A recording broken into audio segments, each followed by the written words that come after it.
Good morning and welcome to my final thought of the day based on the film titled Eat, Pray, Love. When Dina and I were in Liverpool, one of the things you were never allowed to forget was of course that one of the greatest bands, in their opinion, the Beatles, came from there. I wonder if you knew that. I guess you do.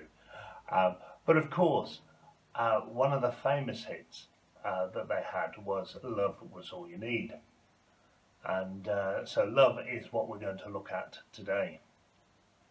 When we think about love, we often think about our friends, spouses maybe, children, and things we have and people we encounter in our daily lives.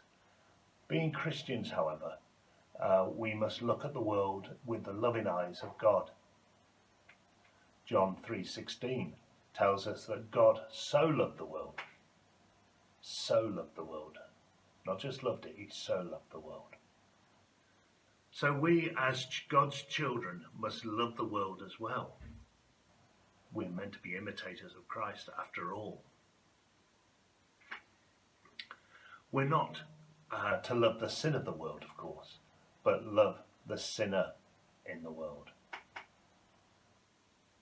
Because after all, if sinners were not able to come to Christ, where would we all be?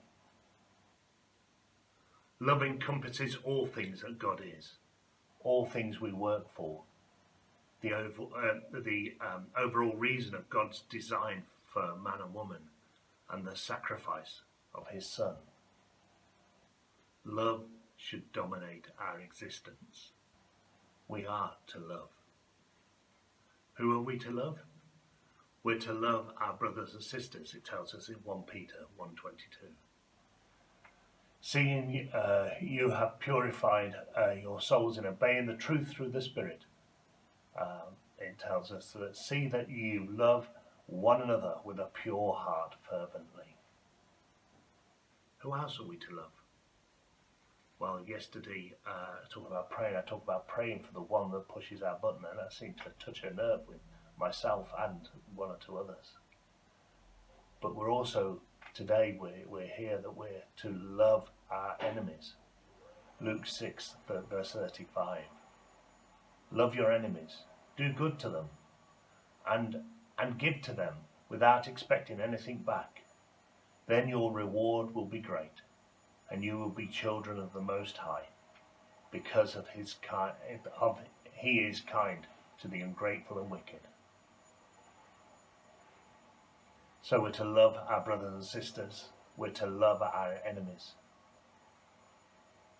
We're also to love the workers of the Lord for the witness of the world. John 13:34-35. A new command I give you, love one another as I have loved you. So you must love one another. By this everyone will know that you are my disciples, if you have love for one another. Love is instrumental in all aspects of our complete life. Anything we do, say, act upon, or react to must be done with the love of Christ in our hearts. For without love, the things we do are no different to the things those who don't know Christ do. So just one question today. How can you show your love today? Remember, eat, pray, love. Thank you and God bless.